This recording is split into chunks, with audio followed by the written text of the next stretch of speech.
Bom dia a todas e a todos. Estamos em mais um encontro do nosso Seminário Brasileiro de Teses em Ciências Criminais, retomando os debates para esse segundo semestre desse ano.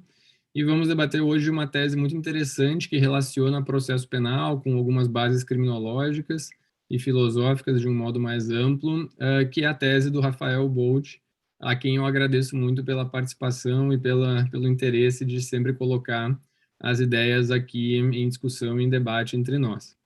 Queria agradecer também, desde já, à professora Ana Cláudia Pinho, ao professor Gabriel Divan, por terem aceito o convite de iniciarem os debates, e também a professora Manuela Batti e os demais que entrem nos próximos minutos para a gente sempre ir avançando no nosso seminário.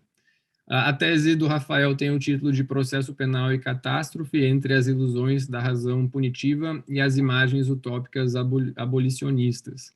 Ela foi defendida na Faculdade de Direito de Vitória, na FDV, onde o Rafael atualmente é professor, com um período de sanduíche, de pesquisa também lá em Frankfurt, na Alemanha.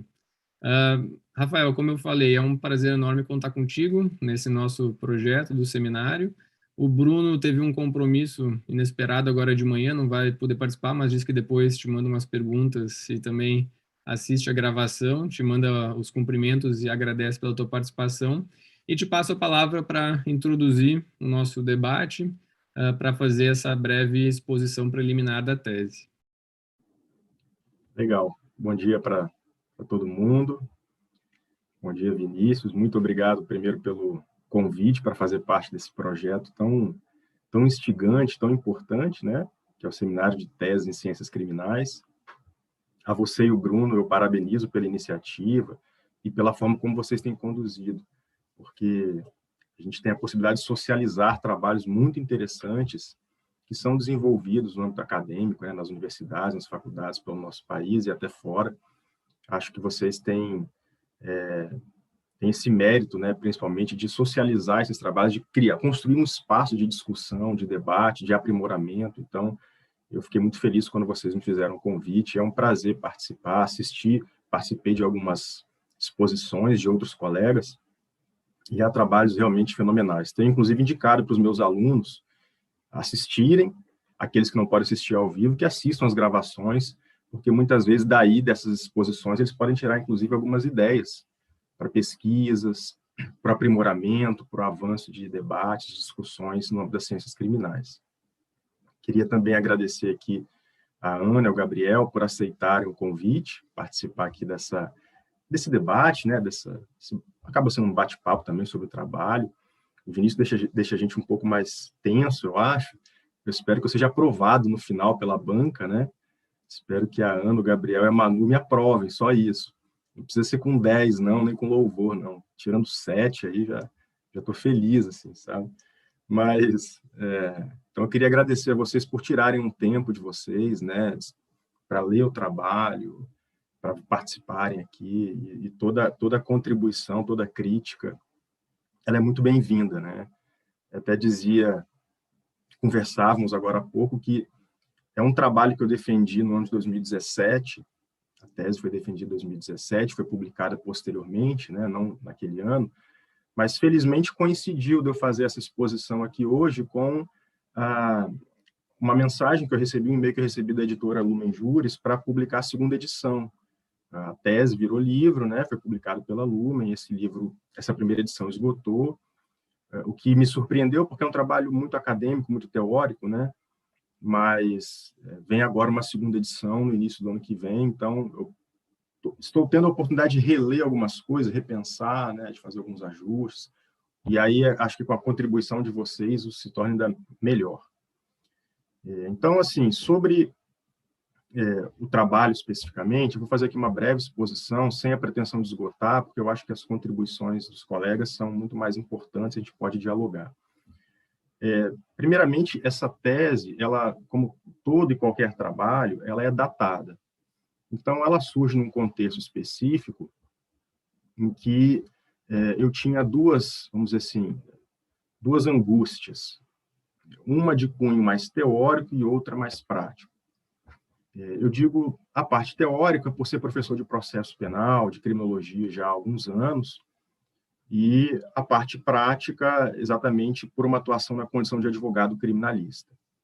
Então, a gente percebe que, historicamente, as funções declaradas do processo penal, aqui eu vou utilizar uma expressão tipicamente criminológica, né, desde a perspectiva criminológica crítica, quando Barata vai trabalhar, por exemplo, as funções declaradas e as funções reais do direito penal, mas me apropriando disso para o processo penal, eu comecei a perceber que essas funções declaradas do processo penal, elas não se confirmavam na prática.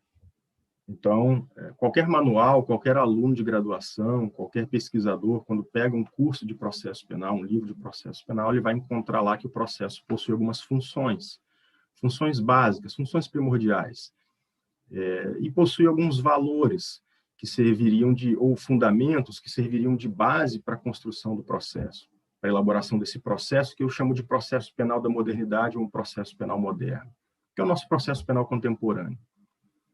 E essas funções, entre essas funções, nós encontramos ali, por exemplo, a necessidade de solucionar conflitos. O processo seria um instrumento quase que universal, né, do ponto de vista ocidental, de resolução de conflitos. Seria um instrumento de obtenção, de busca da verdade. Há inúmeros trabalhos, belíssimos trabalhos sobre a questão da busca pela verdade no processo, desde trabalhos mais densos, sofisticados, até artigos de alunos de graduação. A gente sabe que esse é um tema que muitos pesquisadores têm discutido já há um bom tempo. Cito alguns desses trabalhos na tese, importantes trabalhos. Mas a minha pesquisa, ela então parte de algumas angústias no plano teórico e também no plano de uma atuação prática na condição de advogado. E esse é o meu lugar de fala.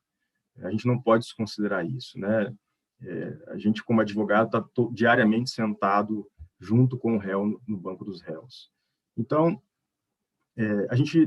quando eu comecei a pesquisa, eu tinha alguns problemas, algumas questões norteadoras, vamos dizer assim, que foram os meus pontos de partida, né? E aí eu tentei, de alguma forma, partir dali para desenvolver essa pesquisa, e é uma discussão que vai muito além da questão da verdade no processo. É um debate sobre os fundamentos do processo penal moderno. É uma discussão sobre as funções elaboradas pelo discurso filosófico e jurídico e atribuídas ao processo penal moderno. Então, os problemas, vamos dizer assim, que nortearam essa pesquisa foram basicamente três questões, foram basicamente três problemas nos quais eu me apoiei para desenvolver a pesquisa. Uma primeira questão seria analisar a possibilidade de um processo penal acusatório, né? Uma primeira questão norteadora seria identificar que tipo de modelo processual pode ser elaborado, pode ser desenvolvido a partir de uma espécie de epistemologia da verdade como um dos principais fundamentos do processo penal moderno. É debater efetivamente a possibilidade de um processo penal acusatório. Se esse processo é possível, quais seriam as condições de possibilidade para um processo penal acusatório. Uma outra questão foi discutir de que forma a articulação entre a teoria crítica frankfurtiana, uma das matrizes, e a perspectiva abolicionista poderiam contribuir para o enfrentamento da intolerância e para construir um paradigma alternativo na resolução de conflitos.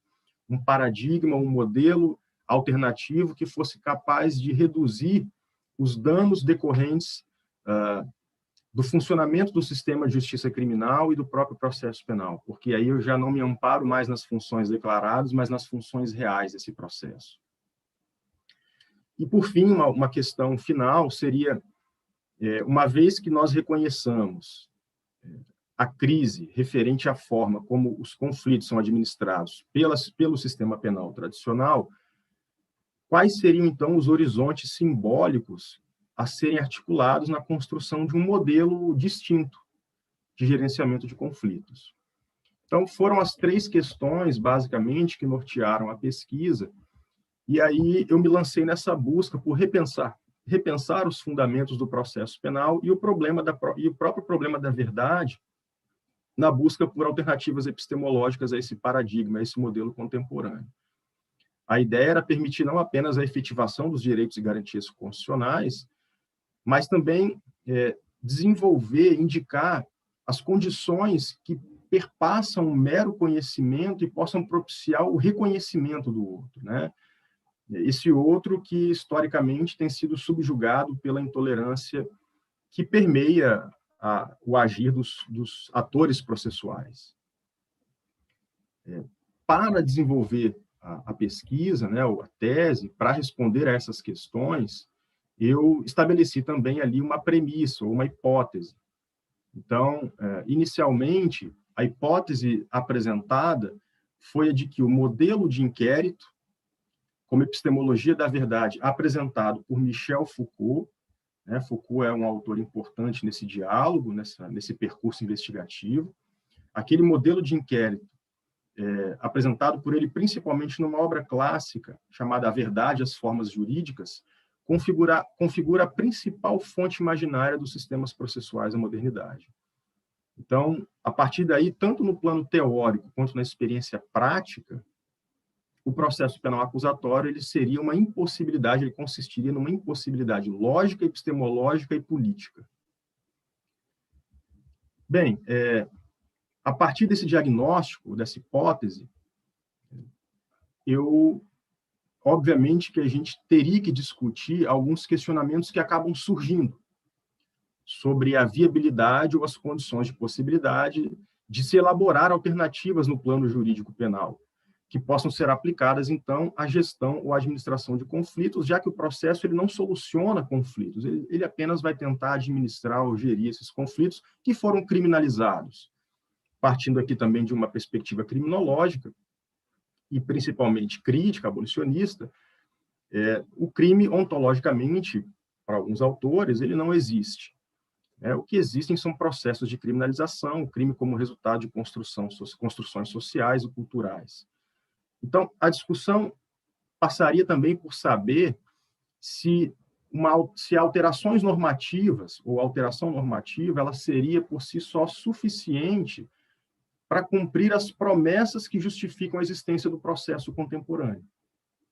Um processo que pretensamente que almeja desvelar ou encontrar a verdade, e obviamente existem inúmeras teorias sobre verdade na filosofia, um processo que almeja solucionar conflitos, que almeja pacificar a sociedade. Vejam, esse é um aspecto que os clássicos do processo penal, os grandes processualistas mencionam.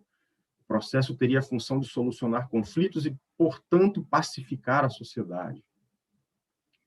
Mas a questão é como pacificar a sociedade por meio da violência. Essa é uma questão que sempre me angustiou.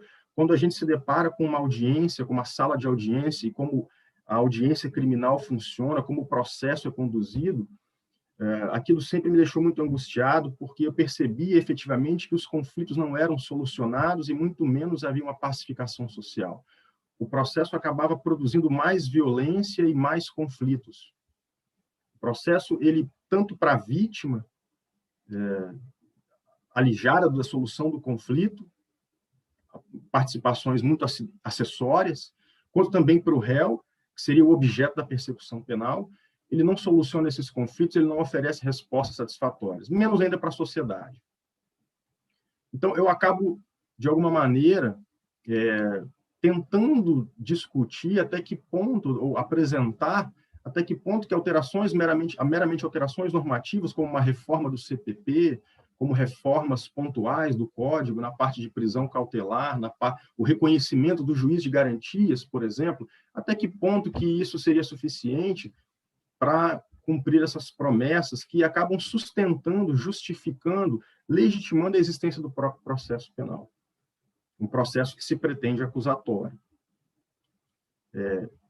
Quanto a isso, eu acabo expondo um ceticismo, né, uma perspectiva bem cética, que não se restringe ao processo penal e à racionalidade penal ou à razão punitiva, usando aqui uma expressão do meu querido professor, do meu querido mestre Sebastian Scherer.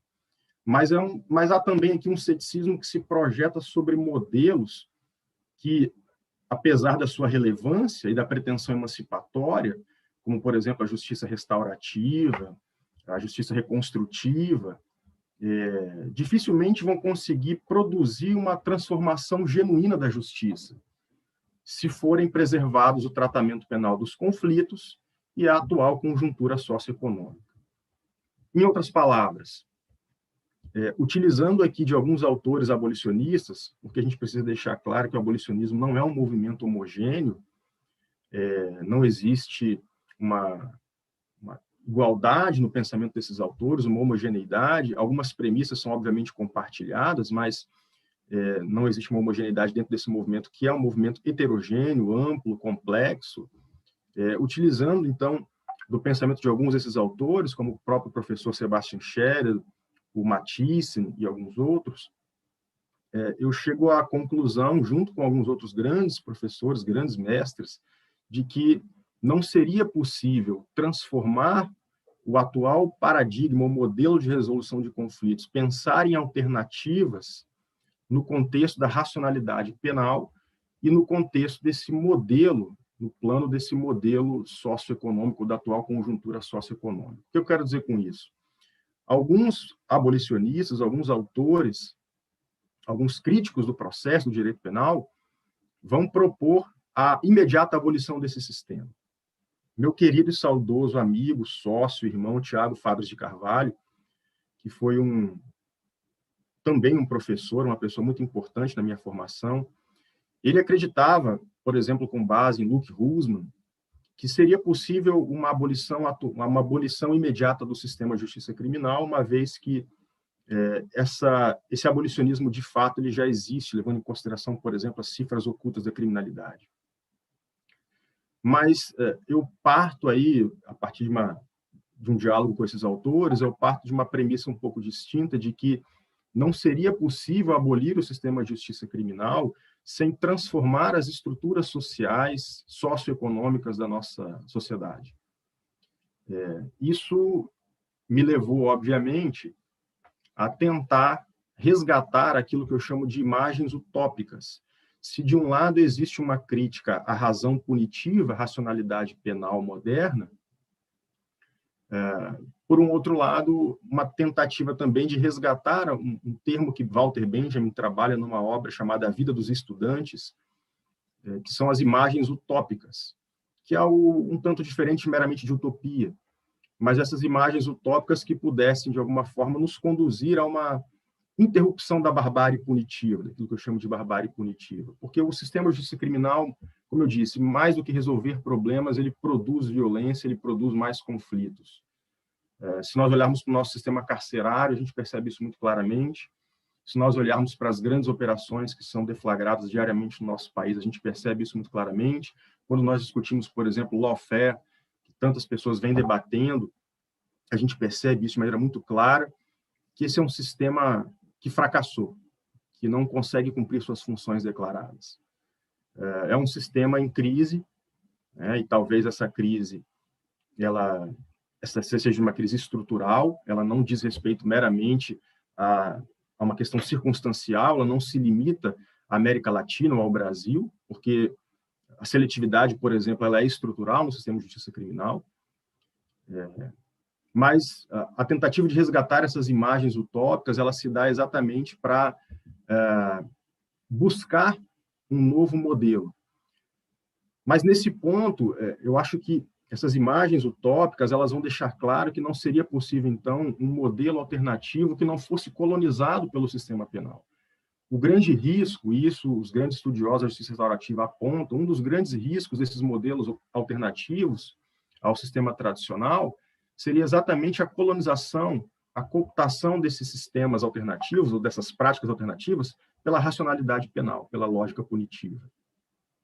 Então, nesse ponto, eu vou me amparar aqui em algumas ideias desenvolvidas, por exemplo, pela teoria crítica frankfurtiana, por Adorno e Horkheimer, principalmente numa obra clássica chamada Dialética do Esclarecimento, onde toda a tradição iluminista, o processo de desmistificação supostamente libertário, que Max Weber chamou de desencantamento do mundo, seriam responsáveis por uma regressão da sociedade, dos estados civilizados à barbárie organizada. eu tenho plena convicção e conhecimento de que essa é uma obra, como a minha tese, datada. Então, Adorno e Horkheimer, dois alemães de origem judaica, escrevem esse texto no contexto de ascensão do nazismo. Existe um contexto histórico, social, cultural que tem que ser levado em consideração para essa obra, que é uma obra extremamente pessimista, uma obra que talvez seja um tanto melancólica. Minha tese já foi, inclusive, na defesa, né? Alguns professores fizeram esse apontamento, né? Talvez ela expresse um excessivo ceticismo, até uma certa melancolia com as possibilidades de emancipação, de transformação da realidade do sistema de justiça criminal. De qualquer forma, acho que isso se dá até pela própria matriz, né? Ou pelas matrizes teóricas que foram utilizadas. Então, embora essa obra desses autores frankfurtianos ela tenha um momento e ela tenha um contexto histórico específico, social, entendo, inclusive, que posteriormente a isso, por exemplo, Jürgen Habermas e Axel Honneth, que foi meu professor em Frankfurt, eles tentam superar esse ceticismo em relação, por exemplo, ao papel da razão na sociedade, a possibilidade de emancipação racional, emancipação através da razão humana. Eu ainda assim utilizo esses autores para fazer uma análise exatamente desse sistema de justiça criminal e demonstrar como que é impossível de humanizar o sistema penal. Porque um sistema que foi construído a partir de uma racionalidade destrutiva, de uma racionalidade penal que se apropriou da razão instrumental, uma razão que utiliza os seres humanos como meios para atingir determinados fins. E próprio Kant dizia isso, né? Um ser humano jamais pode ser meio para um fim específico. Então, a tese, a partir daí, ela busca uma integração dialética, vamos dizer, do abolicionismo com a crítica romântica da modernidade. E aí eu faço referência aqui, principalmente a Michel Levy, um professor muito importante, né, aqui do nosso país, radicado na França, e essa tentativa de articulação de um abolicionismo com a crítica romântica da modernidade, do iluminismo, seria para tentar desenvolver uma espécie de abolicionismo romântico revolucionário, essa imagem utópica, que nos conduziria não apenas à abolição do sistema penal, mas à transformação social a partir da descontinuidade histórica, a partir da ruptura com o discurso de que o sistema penal é resultado do progresso, porque, na verdade, desde a perspectiva benjaminiana e frankfurtiana também, esse progresso ele é barbárie, ele é destruição. Seria necessário, então, nós adotarmos aqui a perspectiva dos vencidos, né, da história.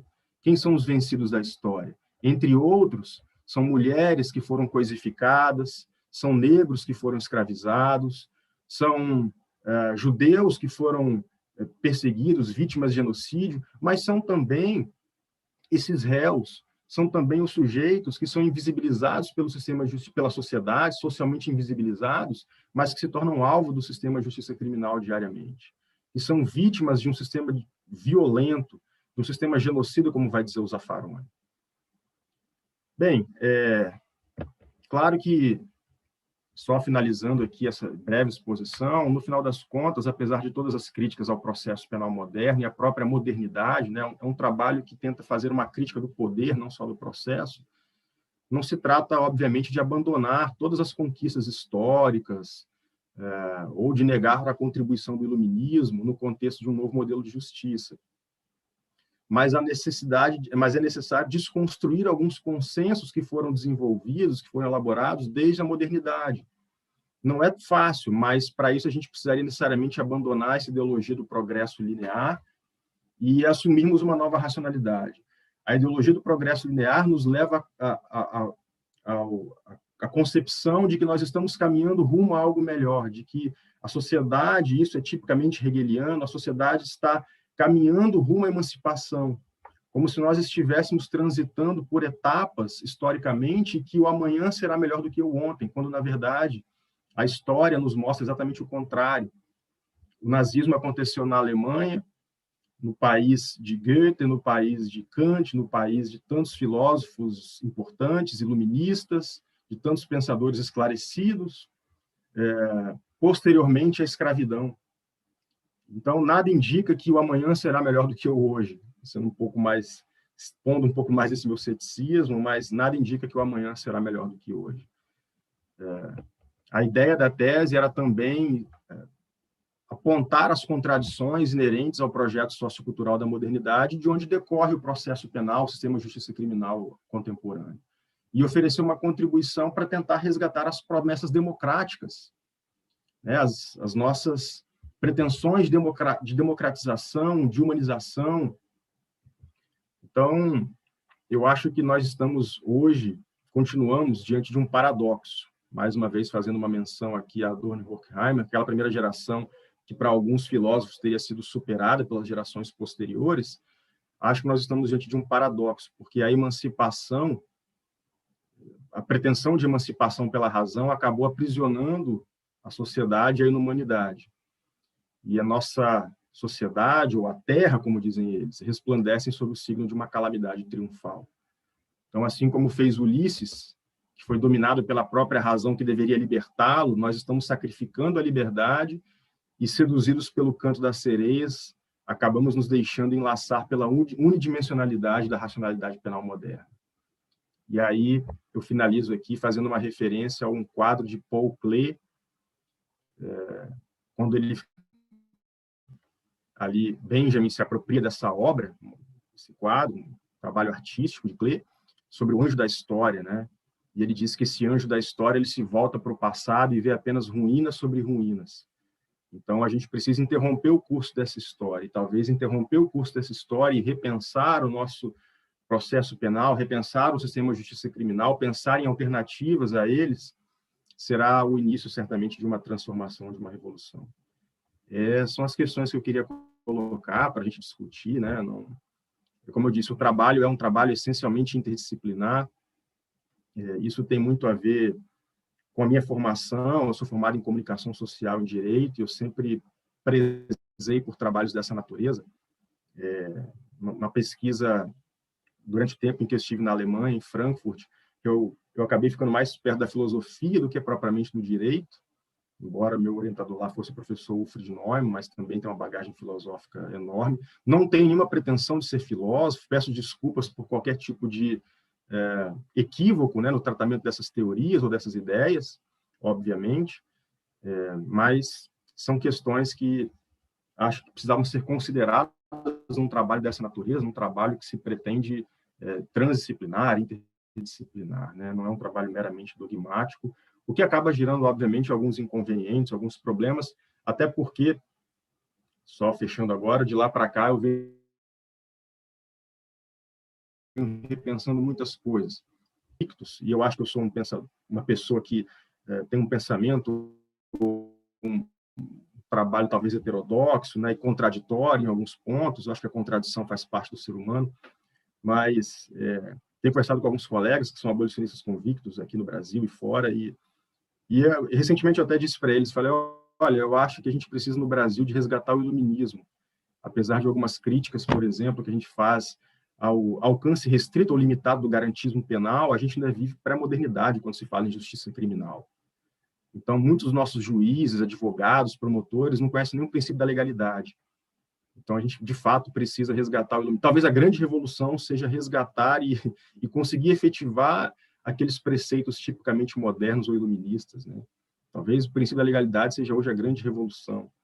E eu digo isso na condição de teórico, mas também, como eu disse, na condição de advogado criminalista. É isso, Vinícius. Espero que os colegas possam fazer suas considerações, a gente possa bater um papo sobre a tese.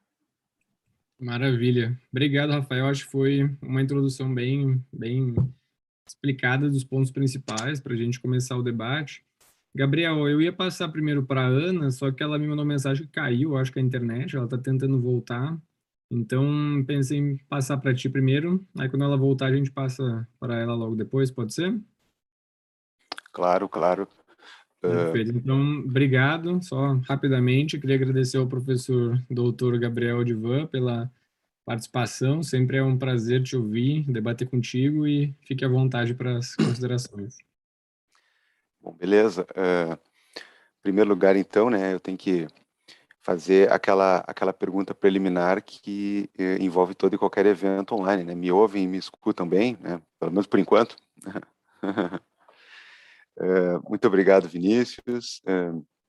A primeira saudação é a ti, né, por ser, entre outras coisas, né, o idealizador de vários projetos aí que engrandecem e ajudam bastante, né, e nos fazem ter alguma esperança, né, em relação aos debates acadêmicos, à pesquisa, né. O Vinícius atua em várias dessas frentes, não só como um grande pensador do direito e do processo, mas também como um grande agitador, digamos assim, né, de muitas iniciativas bacanas. E o seminário aqui é uma delas, é um espaço maravilhoso onde a gente pode conhecer, discutir, reler, rediscutir ideias das colegas e dos colegas de maneira que se também espraie ou popularize os temas que são discutidos nos livros, né? A gente tem a oportunidade de, eventualmente, né, refazer análises, né? Como brincou aqui o Rafael, a quem eu também cumprimento aqui hoje, que estaria sob a avaliação de uma banca, né? Muito longe disso no pior sentido, Rafael, mas muito perto disso no melhor, né? Inclusive no privilégio que todos temos aqui, né, de poder te escutar e debater contigo essas ideias. Então, peço inclusive desculpas, né, porque tem sido tempos difíceis, né, em termos de compromisso e tudo mais, e a gente sabe que a nossa vida, quando se tornou online, né, em muito, também extinguiu certas fronteiras de espaço e tempo e calendário, de forma que o tempo anda muito curto, né? E eu ainda não tinha tido oportunidade de participar efetivamente dos seminários, então eu até brinquei com o Vinícius, né? Não vai ficar meio ruim, né? Parece que eu só quero aparecer lá quando eu sou debatedor, né? Mas, por favor, né, não me entendam mal. Realmente é uma lástima para mim que eu não pude participar efetivamente, né? Vamos ver se a gente consegue corrigir isso a partir de agora. Bom, a professora Ana não conseguiu voltar ainda, né? Mas sempre lembro que ela é uma grande inspiração, né? É uma pesquisadora, uma professora de qualidade inegável. Quando ela ressurgir aqui, eu falo um pouco mais, até porque estivemos juntos em outro evento esse ano, no primeiro semestre. Então, se nos eventos aí eu tenho aparecido nas bancadas junto com ela, né, é sinal de que alguma coisa eu tenho feito certo, né? Estou sendo aliado a pessoas desse gabarito, a profissionais que admiro muito. Vou deixar também uma saudação para a Manuela, faz tempo que a gente não se encontra, né? Esses dias falamos por WhatsApp, aí é o máximo que deu, né, nesse momento da vida, mas há de passar tudo isso, né? Outra professora, outra pesquisadora que eu muito admiro, que eu gosto de acompanhar. A todos que estão nos escutando aqui, né? Prazer estar falando também com vocês. E, bem, sem mais delongas, né? Vamos para a análise de alguns dos elementos da tese do professor Rafael e da sua fala agora, da sua exposição. E eu vou começar, Rafael, fazendo uma coisa que não é uma análise no sentido teórico, né? Eu vou começar por outra homenagem muito especial, né? Porque quando eu pego um trabalho como esse, né, eu sou daqueles chatos que leem até o encarte do disco, né? E, né, eu gosto de ver onde é que foi gravado, quem produziu, né? E quando eu leio os teus agradecimentos ali inicialmente, não tem como não ficar emocionado, porque tu está acompanhado de muita gente querida ali, né? O Genelhu, o meu querido amigo Clécio, né? Toda aquela referência, né, desse estado tão bonito, tão acolhedor, né? Gente tão boa, e principalmente ao nosso querido Tiago, né? Eu até agora eu me recuso a falar do Tiago, né, com o verbo no passado ou algo do tipo, porque o Tiago está muito presente sempre, né? É muito difícil, né, tentar conceber que ele não vai entrar aqui, não vai fazer alguma brincadeira, não vai falar alguma coisa, né, bem naquele estilo dele. Como eu falei esses tempos num outro seminário, onde eu tive que, entre aspas, confrontar um dos meus grandes professores, né, o Alexandre Wunderlich, né, que é um querido amigo, expus ali algumas coisas que certamente vão contra a base, né, do que o Wunderlich prega e pensa. E um pouco antes eu mandei uma mensagem: esqueci tudo que tu me ensinou, né? Eu só estou aqui oferecendo. Ele disse: não, relaxa, né? Porque é assim mesmo, vocês têm que ir para frente, nós temos que dialogar e tudo mais. E aí lá na apresentação eu fiz questão de fazer essa homenagem, né, a respeito disso. E eu usei, né, um epíteto, né, que tem a ver com um título do livro do Hugo Manha, aquele, né, Nós somos filhos de 1000 homens, né, ou mais de 1000. E a gente percebe, né, toda essa tua irmandade, toda essa tua filiação, né, nos temas que tu traz, na forma abrangente e na forma que atinge vários lugares, né, que a tua tese traz. Então, muito especial estar aqui, muito especial estar dialogando contigo, estar te ouvindo a respeito. E principalmente, né, para quem nos ouve e é pesquisador, seja iniciante ou seja já experiente, porque a gente tem que continuar aprendendo, né? A tua primeira manifestação, Rafael, foi muito importante no sentido de dizer que a tese ela já está datada, né? E não pode doer para nós falar essas coisas, né? A gente tem que falar isso inclusive com galhardia, né? Porque no momento que você constrói um trabalho como um monumento ou como um monolito, né? Eu acho que é o começo do fim, sabe? É o começo de algo que não é muito bom. Então, a gente faz todo aquele trabalho, a gente consegue parir aquela coisa, né? Que meu Deus do céu, é um diamante saindo de dentro de uma montanha do carvão, e aí chega lá e parece que é uma desvalorização blasé, né? Você dizer assim, não, está datado, não, mas está mesmo, funciona, e não é para se lamentar, né? Não é para se lamentar. Então, obviamente, muita coisa o Rafael de hoje escreveria de outro modo, né? Assim como muita coisa aqui que eu vou dizer, ela quase chega na fronteira de como o Gabriel teria escrito o trabalho, né? Mas eu não posso ultrapassar essa fronteira porque não é isso que está em debate, né? Não é o que o Gabriel faria, e sim o que o Rafael faz e está refazendo. Então, algumas coisas vão chegar próximo dessa fronteira que eu vou falar, mas eu pretendo não ultrapassá-la porque é desonesto, é ruim, é improdutivo, né? Mas algumas coisas são necessárias de ser ditas, né, Rafael? A qualidade do teu trabalho, a tua erudição é inegável, né? O teu trabalho seguro com várias vertentes e com um material interessante, né? Ele é inegável também.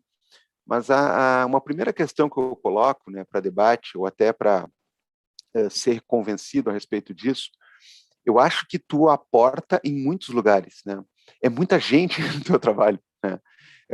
A gente vai para uma linhagem de filósofos que, claro, eles possuem alguma convergência, sem dúvida nenhuma, né? Que se fazer com todos eles. Agora, citação, vamos lá, né? De Habermas, ainda que seja para apresentá-lo e depois abandoná-lo, de certa maneira. Existe citação ali, né, de Gadamer, ainda que não seja um grande aporte, né, um grande pilar do teu trabalho. Existe citação de Horkheimer, existe citação de Benjamin, existe citação de Foucault bastante, né? O trabalho tem muito laço em vários momentos em Foucault. Existe citação de Nietzsche. Eu não sei, Rafael, se a rigor essa turma toda sempre conversa, né? E é claro que tu não tentou forçar uma conversa a todo pano entre eles, mas em alguns momentos me parece que são muitos tentáculos em muitos lugares, né? E como eu disse, né? O Gabriel de hoje, e talvez o Rafael de hoje também, não sei, né? Eu acho que eu diminuiria esse foco, porque uma tese ela tem que ter construtividade, ela tem que ter ineditismo, né?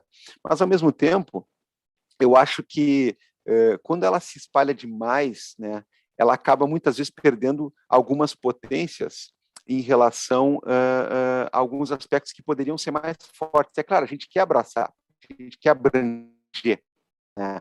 E faz parte da tua linhagem de pensadores, faz parte da tradição, inclusive da orientação que tu teve, né? Apresenta, né, o diálogo que ele faz entre criminologia e essa ponte que tu sustentou a partir dos teus estudos na Alemanha, né, com filosofia também.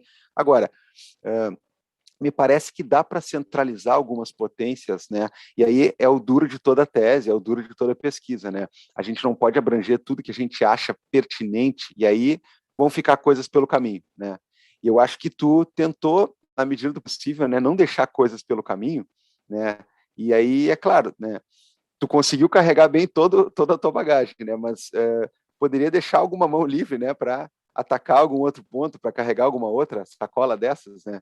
Então, me parece que ele tá com múltiplos focos demasiados, né? Daria para cortar alguma coisa, daria para abrir mão, né, de alguma coisa, porque não é que tu não tenha consciência dela, mas tu tá fazendo opções, né? Então daria. Mas dentre esses filósofos, né, sobre os quais tu sabe discorrer muito bem, né, quiçá muito melhor do que eu, Tem pelo menos um que eu tenho uma leitura um pouco mais avançada. Agora faz um tempo que não consigo parar para estudá-lo de novo, né? Mas dentre esses, né, tu menciona em vários pontos distintos do trabalho, né, principalmente no início e até uma parte mais da metade, tu faz citações referentes a Nietzsche, né? Nietzsche é um pensador que eu tenho um estudo um pouco mais aprofundado, e eu te diria duas coisas, né? Quando tu vai usar ele mais para metade, mais para construir os teus argumentos finais, tu refere, né? Deixa eu até anotar onde é que está aqui, eu fiz uma formuláriozinho aqui, né? Anotando algumas coisas. Ali, por exemplo, na página 132, tu está referindo um Nietzsche que está fazendo uma crítica daquela questão do esquecimento e da vingança, né? Nossa, isso é importantíssimo para o teu trabalho, quando ele vai atingir lá no final, uma questão de falar a partir de uma tolerância e de uma superação, né, de um punitivismo intrínseco, de um poder de punitivismo, né? Então, esse Nietzsche, ele pode ser muito importante para ti, né? Até porque se tu embasa muito a tua argumentação em Foucault, e tu chegou até, de tão importante que é, né? Tu chegou até a mencionar na tua explanação agora há pouco, né? Porque a gente tem que fazer aqui um resumo do que tu trabalhou, e quando tu utiliza, né? Tu escolhe para apresentar na tua explanação também o Foucault das verdades e as formas jurídicas, né? É sinal de que ele é muito caro para ti. Esse Foucault combina com o Nietzsche, sem dúvida nenhuma, né? Esse Foucault está abraçado, ele está irmanado com esse Nietzsche. Agora, eu diria para ti uma coisa, né? E aí, longe de ser uma pretensão de tentar doutrinar algo, não, é bem pelo contrário, né? É uma questão de diálogo. Até posso te ouvir também, né, sobre isso, se tu achar pertinente. Eu diria que aquela questão de coligar a crítica que Nietzsche faz da verdade, né, e de sua produção, com a questão da verdade no processo, né, e sua busca, eu acho que aquilo me parece que ela diminui muito a discussão, né? Até porque o Nietzsche está mais interessado lá em falar num sentido moral, né, de uma questão da gente viver em torno de uma verdade enquanto valor, né? Então eu não sei se aquela apropriação para a gente usar isso para, inclusive, dar uma martelada, dar uma batida na questão da verdade, no processo. Eu não sei se em algum momento a discussão ela não se perde de sintonia, né? Assim como, por exemplo, a gente não pode achar também que todos os hermeneutas filosóficos eles estão a todo momento falando coisas que são compatíveis com uma Constituição, por exemplo, né? Ou com direito constitucional, né? A gente não pode simplesmente pegar eles estivessem pensando no que nós estamos fazendo aqui. É nós que estamos implorando para que eles abram uma brecha para a gente, né? Então, aquele Nietzsche mais do começo ali, quando faz um questionamento no que diz respeito à verdade, no que diz respeito à questão dessa busca pela verdade, eu acho que ele está um pouco deslocado, né? Está um pouco deslocado, né? Ou eventualmente, né? Eu não fez para mim, né? A ligação, né? Não deu o choque elétrico ali que eu precisava. Mas me parece, então, que nesse ponto, né, existe uma inflexão interessante para fazer, né? Um Nietzsche que vai criticar uma razão punitiva, né, e não punitiva no sentido penal, mas uma razão punitiva no sentido de ser, né, no sentido da nossa relação de alteridade, muitas vezes ser lastreada por punitivismo, para além de pensar o processo. Isso aí tem conexão, né? Me parece que tem uma conexão forte. Agora, aquela questão, né, vamos ser bem claro, né, o Nietzsche até menciona em alguns momentos, né, uma questão punitiva no sentido jurídico, né, tem aquela parte da Gaia Ciência que ele fala a respeito de direito penal ou punição politicamente falando para um povo, né, é a forma como esse povo quer aparecer para os outros, né. Ele fala que existe, inclusive, uma questão de baixa evolução, quanto mais a gente precisa desses mecanismos, né. Então, ali, ele falando uma das poucas vezes em toda a sua carreira, literalmente sobre punição e direito penal, né? Mas fora isso, quando ele fala de verdade, ele não está falando de verdade. Então, para fazer essa conexão entre uma busca, né, de uma matriz para o nosso direito que tem a ver e está espelhada com verdade, para a gente chegar numa verdade nesse sentido proposto, né, eu acho que fica um salto meio difícil. Assim, eu Gabriel, não usaria, né? Eu acho que é necessário um diálogo muito mais aprofundado, e tu não está aqui para ficar falando de Nietzsche especificamente, tu está usando a plataforma, tu tem outros elementos, né? Tem outros elementos. Então, Dito isso, né, essa é uma pequena crítica que eu faço, uma pequena constatação, mas aqui eu tenho várias anotações, eu estou até, para não usurpar demais o tempo, eu estou até escolhendo algumas aqui, né, para fazer, depois a gente pode seguir, entre outros momentos aqui, o diálogo. A questão me parece, Rafael, que tu tem muitas teses dentro da tese, né? É muito impressionante, assim, né? Tu tem aqui vários capítulos que, se fossem desenvolvidos de uma maneira, né, condensada, eles seriam uma tese, né? Exemplo pelo teu tópico 2.2, né? Retórica e universalização do processo, a elaboração dos fundamentos do processo penal pelo discurso jurídico-filosófico da modernidade como relato vencedor. Meu amigo, isso aqui já é uma tese. Já é uma tese porque você está coligando a ideia de que, de acordo com o parâmetro que foi estabelecido na modernidade como o que é aceitável ou o que politicamente deu certo, né, tu criou um conceito, ou tu martela um conceito, né, muito também inspirado pelo Benjamin, de o que é o discurso vencedor e, por conseguinte, né, o que é o discurso dos vencedores. E aí, tu estabelecer que o processo não é, ou a forma como a gente vê ele, não é simplesmente uma evolução natural ou politicamente que tem que ser engolida, e sim simplesmente um discurso vencedor que foi tarimbado ou foi legitimado por outras vias, só justificar isso aí, explicar isso aí, defender isso aí, já dava uma tese, né? Já dava uma tese. E, aliás, vários dos teus tópicos, né, eu fui lendo, né, e eu estou aí um bom tempo lendo, porque é um trabalho de fôlego, né? Sempre me lembro do meu orientador, né, na minha tese, dizendo que era um absurdo querer fazer essas teses gigantescas e tudo mais, e a minha tem mais de 500 folhas. Eu dizia, não, é impreterível, que não sei o quê. Hoje eu penso, meu Deus, que besteira, cara, como é que alguém escreve 500 folhas sobre alguma coisa? Aí eu já olhei a tua, tem 200, e eu já pensei, nossa, já está demasiado, né? Então a gente vai mudando com o tempo, e de fato, em alguns momentos, né, tu estabelece tópicos ali que poderiam ser eles a tese, logo depois eles acabam, porque logo vem o próximo, né? Então a questão, por exemplo, também do 3.1, né, substituição do sacrifício pelo processo penal como mecanismo de contenção da violência e pacificação. Essa noção de substituição do sacrifício e do processo penal angariando, né, aquilo que poderia ser uma espécie de papel desse sacrifício, o próprio conceito desse sacrifício, nossa, isso aí já é muito vigoroso, né? Já poderia render esse trabalho. Mas a questão que eu te coloco aqui é uma questão que é uma crítica que eu faço a todos nós, né? Juristas críticos, penalistas críticos, processualistas críticos, criminólogas e criminólogos críticos. É uma questão que a gente, Rafael, e amigas e amigos, a gente tangencia a política de um jeito ainda muito, digamos assim, receoso, né? Ou medroso às vezes, né? Por quê?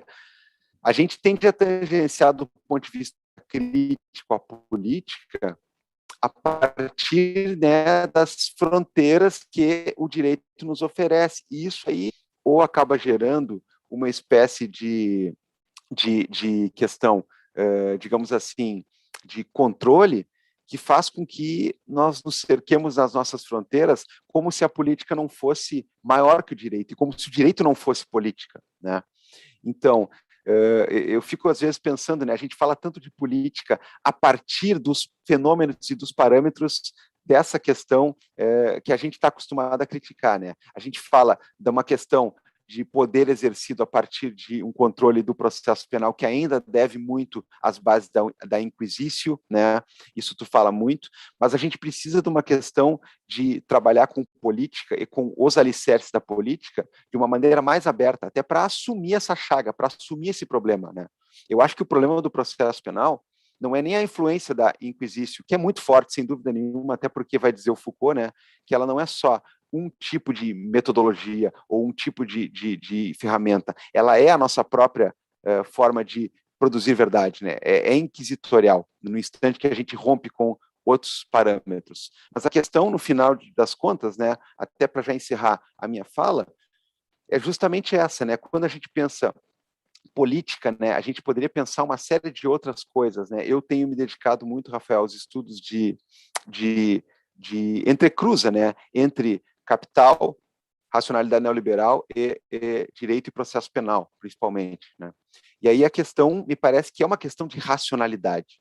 É uma questão a gente pode ver ou colocar as coisas. E aí uma pergunta que eu te faria para pegar o extrato final, principalmente, né, as tuas partes finais, que é onde tu traz esse desfecho para todo o arcabouço que tu construiu, como é que ficaria, né, seria uma pergunta, né, como é que ficaria essa eventual superação da inquisício enquanto valor, enquanto matriz, enquanto racionalidade operacional básica, né, de todo o direito, quiçá, né, e de todo o processo, como é que ficaria a superação disso, por exemplo, pela tolerância, né? Porque tu traz isso lá no final, e eu fiquei pensando o seguinte, para uma coisa superar a outra, para uma coisa conseguir, né, neutralizar os males da outra, elas têm que ter algum ponto de contato, né? Elas têm que estar em algum momento no mesmo patamar para que elas lutem, né? Você não pode fazer uma luta bidimensional quando uma está numa frequência e outra está noutra. Elas têm que estar em algum momento. Onde é que ficaria esse momento, né, em que, ou como é que a gente poderia pensar mecanismos para que essa tolerância enquanto racionalidade, enquanto paradigma, enquanto lente de interpretação dos fenômenos e dos instrumentos, ela pudesse superar ou ela pudesse combater a inquisício, né? E aí, para deixar também uma dica final, tempo da exceção, né, e a questão da forma como isso atua no processo, eu acho que ele é um símbolo atual de como é que os juristas geneticamente trabalham mal com a questão da política, né? Porque a gente continua sempre chegando num ponto de afogadilho lá onde a gente acredita que uma melhor ou boa prática ou mais implemento de direitos fundamentais ou alguns símbolos como esses, né, eles conseguiriam superar o problema da exceção, mas na verdade a exceção é um vírus que já está instalado, né? Para fazer uma comparação até meio boba com o que a gente está vivendo, né? A exceção me parece que a exceção, né, e o estado de, ela é uma contaminação que já ocorreu, né? Então a gente está tentando botar a vacina depois. E é geralmente isso que acontece com o direito, é geralmente isso que acontece. Então, essas questões de racionalidade e de matriz, elas têm a ver com política. E aí está na hora da gente acertar as contas com isso, né? A política não só me parece que é maior, como ela constitui o direito, como o direito é campo político de luta. Ele não é campo de pura e simplesmente enfrentamento à má política.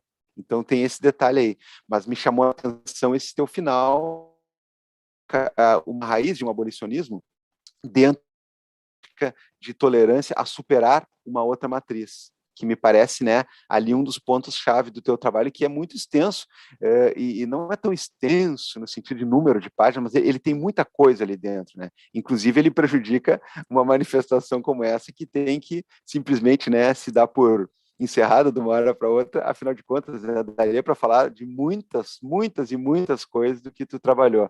Parabéns pelo teu trabalho, parabéns né, pela manutenção, reconstruir dele, né, e a prova disso é tu vir aqui hoje, né, nos brindar com uma discussão sobre um trabalho que já está publicado e que simplesmente só tem a ganhar com esses acréscimos que vão sendo feitos com a discussão, que é o que nos move, né, na academia. Obrigado, Gabriel. Acho que são várias ponderações interessantes e me parece muito relevante o ponto em que a tese do Rafael traz várias questões e vários aportes para assentar algumas bases para a gente pensar os reflexos, e aí está a maravilha de relacionar as premissas filosóficas, criminológicas com o processo penal para propor depois as reformas eventuais, se necessárias. Passo agora à professora doutora Ana Cláudia Pinho, a quem também agradeço muito pela participação, pela disponibilidade, pelo interesse de fazer parte do seminário e debater aqui com a gente. E depois eu devolvo ao Rafael para responder aos dois, ao fim, abrindo para mais algumas perguntas. Eu tenho uma pergunta, se Manuela, Antônio, que entrou também, tiver alguma pergunta, fiquem à vontade para fazer ao final. Então, Ana, tá contigo a palavra. Gabriel, quer falar alguma coisa?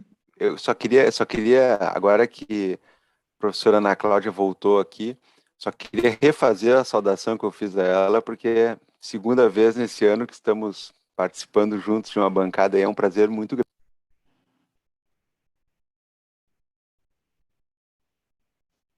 Bom dia a todas e todos. Muito obrigada, Vinícius, pelo convite. É um prazer enorme estar aqui com vocês nessa mesa virtual tão qualificada para bater um papo, como disse o Rafael, sobre a tese dele, que é densa, que é incrível, que é instigante. Então, muito, muito obrigada pelo convite. Parabéns pela iniciativa, porque esse seminário de teses realmente é incrível. O que o Gabriel Divan falou no início da intervenção dele é exatamente isso. Acho que é importante mesmo a gente ter esse espaço. Então, agradeço muito o convite. Agradeço também as palavras aí do Gabriel. Um prazer enorme estar contigo de novo, podendo trocar ideias. Desculpem a breve saída ainda há pouco, tive que resolver um probleminha doméstico aqui, mas já voltei e consegui ouvir toda a fala do Gabriel. Rafael, um prazer enorme estar contigo, um oi muito querido para você, também para a Manu e para o Antônio, que estão aqui com a gente. Bem, eu agradeço, né, agradeço ao Vinícius e agradeço ao Rafael a oportunidade de ter lido um trabalho tão incrível, né, uma tese tão densa, tão bem escrita, como disse o Gabriel, de uma erudição, assim, realmente impressionante, a forma como você lida com teus referenciais.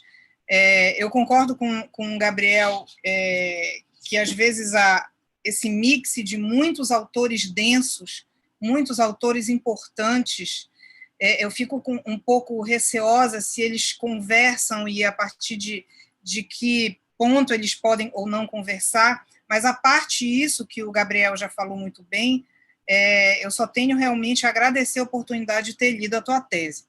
Agora bem, a primeira sensação, Rafael, minha, foi de um estranhamento, né? Porque, veja, eu sou uma garantista iluminista, então, alguém que, de alguma maneira, é um pouco iludida ainda, né? Então, assim, entrando em contato com uma tese cética e dizendo, meu Deus, eu fiquei... Quer dizer, então, que é impossível a gente imaginar em qualquer condição de possibilidade, a partir de uma racionalidade moderna, neo-iluminista, de tentar dar a esse processo penal acusatório efetivamente uma eficácia garantista. Eu não posso pensar nessa possibilidade. Então, eu vou falar aqui a partir desse local, né, um local de estranhamento de uma garantista. E aí eu vejo que, em vários pontos da tua tese, tu mencionas o Ferraioli, aqui ou acolá. Mas eu te confesso que eu fiquei sentindo falta. Eu disse, agora ele vai. Toda vez que eu via Ferraioli aparecer, eu dizia, agora ele vai. Aí ele não ia. Então, o que eu acho, assim, uma opinião, como disse o Gabriel, a tese é linda, aprovadíssima, com louvor, e eu vi quem fez parte da banca aqui, né, o nosso saudoso Tiago, o Juarez, enfim, uma turma incrível. Mas eu acho que é legal isso, né? Eu fico pensando na minha tese que eu defendi lá 10 anos atrás, eu acho que eu reescreveria pelo menos 50% do que eu coloquei ali. Mas, enfim, o que eu penso sobre isso? Eu vou, obviamente, fazer um recorte a partir do meu local, que é o garantismo. Eu acho que não existe uma teoria hoje mais sofisticada e mais bem estruturada para reler a modernidade do que o garantismo jurídico. Então, Ferraioli, desde essa posição de um neo-iluminista, ele o faz de uma forma extremamente sofisticada, e não apenas no Direito e Razão, mas, enfim, no Principia, no Il Paradigma Garantista, em vários outros textos do Ferraioli que ele vem publicando intensamente. E aí eu penso que seria legal, porque, veja, embora garantista, eu reconheço que, obviamente, o garantismo tem problemas. Obviamente, ele tem problemas e problemas sérios. É uma teoria positivista. Então, há um livro que eu gosto muito, que é coordenado pelo Miguel Carbonell, que é Estudos sobre o Pensamento Jurídico de Luigi Ferraioli, acho que é esse, é um livrinho azul, publicado pela editorial Trota, em que há um diálogo muito interessante de professores italianos e espanhóis com o Ferraioli, e, sobretudo, uma discussão na teoria do direito, né? Sobretudo uma discussão ali por conta dessa posição positivista muito, muito radical do Luigi Ferraioli. Então, obviamente que é uma tese que merece todas as críticas, eu acho que há por onde criticar, e eu agradeço esse espaço, inclusive, Vinícius, porque assim, hoje em dia se fala muito do garantismo, né? Se aponta muito o dedo ao garantismo, mas sem seriedade acadêmica. Então é muito complicado você discutir, por exemplo, o garantismo integral, né? Eu já estou cansada, eu juro que eu já cansei, eu já estou realmente esgotada.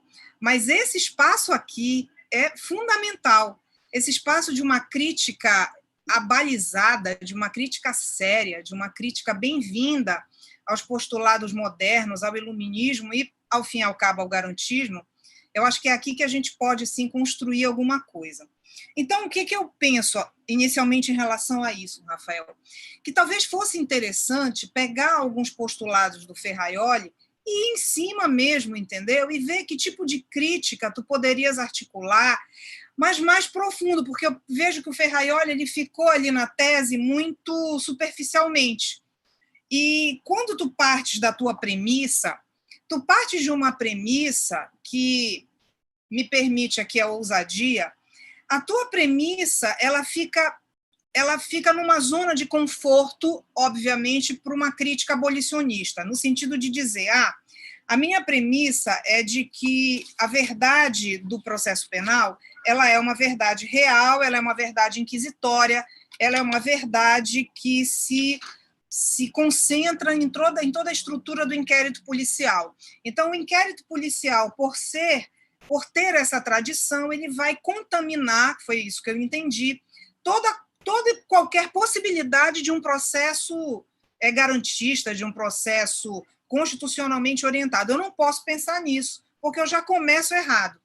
Ok, eu concordo contigo, tá? Na prática, é isso que a gente tem. Só que quando a gente vai para o Ferraioli, ele tem uma premissa, um pressuposto que para ele é inegociável, que é a tal da lei de Hume, né? Então, bom, o que é que o Ferraioli vai dizer? Olha, eu construo aqui um modelo ideal. Esses axiomas aqui, isso aqui é um modelo ideal, isso aqui é um modelo de dever ser. Isso aqui é prescritivo, não é descritivo.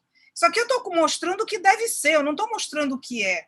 Então, eu não posso pegar dados empíricos para criticar pressupostos axiológicos. Então, eu não posso dizer que o modelo garantista não presta, porque o que na prática se vê não é isso.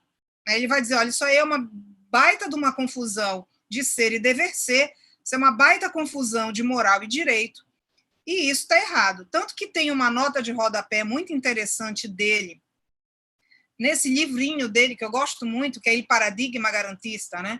E tem uma nota de rodapé dele, em que ele faz uma referência ao Barata, dizendo assim, olha, o Barata não me compreendeu, porque quando o Barata diz que é possível usar o garantismo como uma espécie de ponte ao abolicionismo, e de modo geral os abolicionistas têm esse discurso, né, de que o garantismo seria uma estratégia, alguns usam inclusive esse termo, estratégia, o garantismo seria uma estratégia ao abolicionismo, ele vai dizer, isso é impossível, isso nunca vai acontecer, o garantismo jamais vai ser estratégia ao abolicionismo, na medida em que eles partem de premissas absolutamente distintas. Então, assim, tipo, aqui o rio Guamá, aqui em Belém do Pará, ele nunca vai desembocar no Oceano Índico, entendeu? Ele não vai ser ponte, nunca. No máximo, ele desemboca na Baía do Marajó, não dá, não tem como.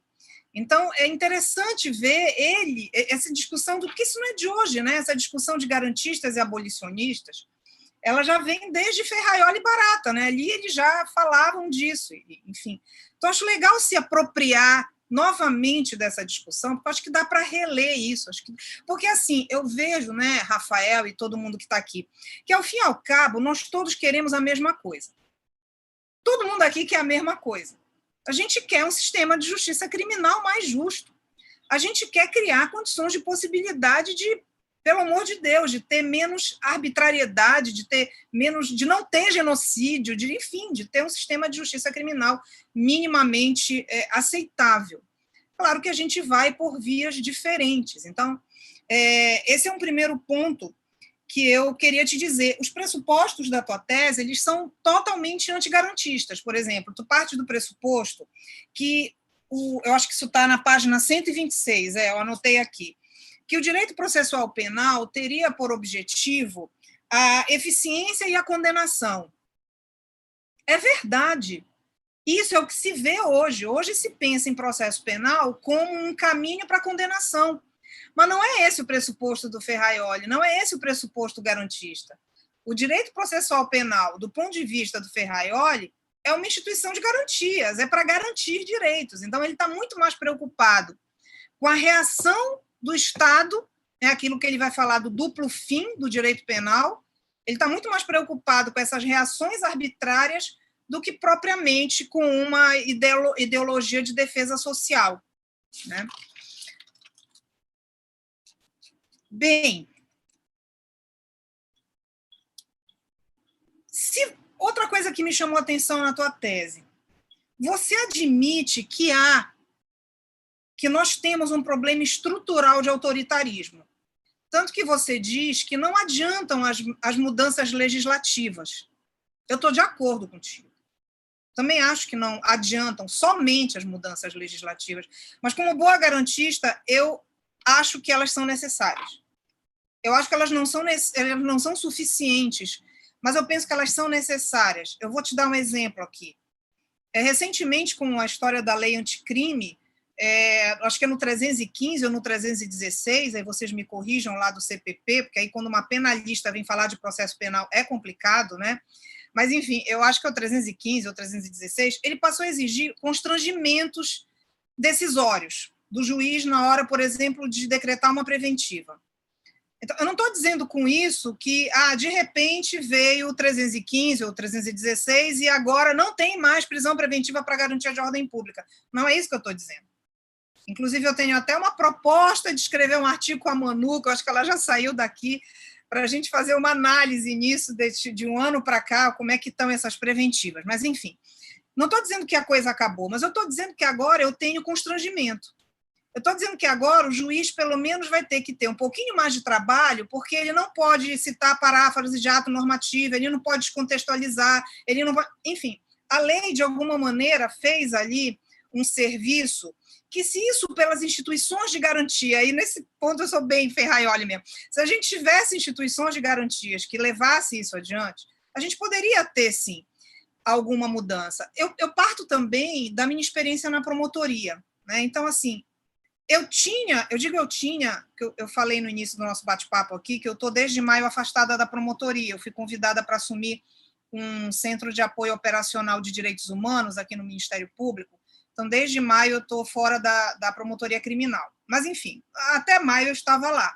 Então na promotoria eu tinha, obviamente, uma prática garantista, então era possível fazer, e coincidentemente o juiz com quem eu atuava também tinha o mesmo pensamento, é o Marcos Alan, que é meu colega da UFPA, e é doutor em Direito, e, por coincidência, é o juiz com quem eu trabalhava. Então, as pessoas brincam aqui em Belém, assim, tomara que o processo caia na nona vara, que a nona vara promotora é a Ana Cláudia, o juiz é o Marcos Alan, então está tudo dominado, né? O povo brincava. Então, teve um momento na vara que nós só estávamos com 9 presos provisórios, e mesmo assim eu já tinha pedido a revogação da preventiva de uns 5. Então, assim, enquanto a maioria das varas criminais em Belém tem 150, 200 presos.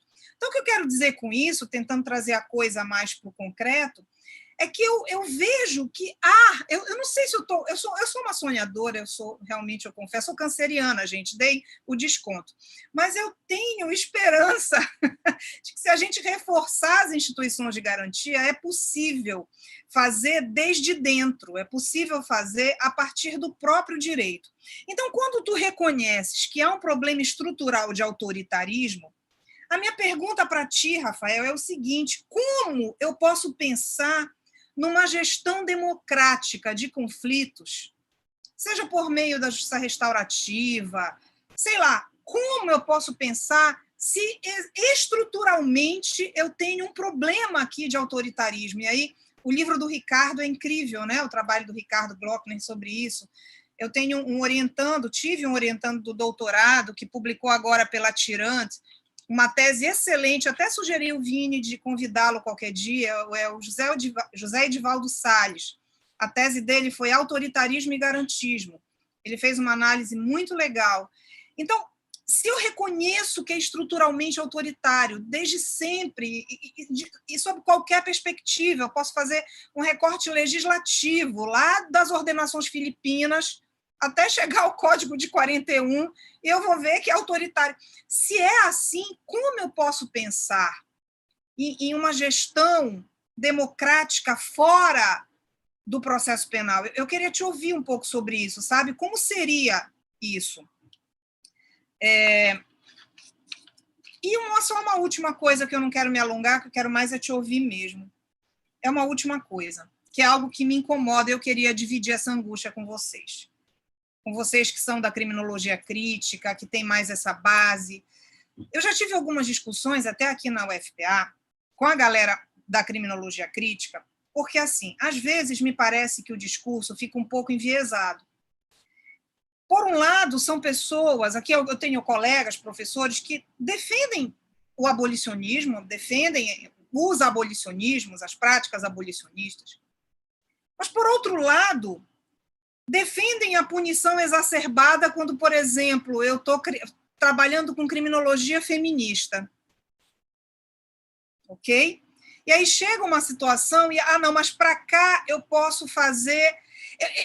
Sabe? Então, um processo penal de cunho feminista em que se propõe quebra de garantias, em que se propõe uma espécie de direito penal do inimigo para aquele sujeito.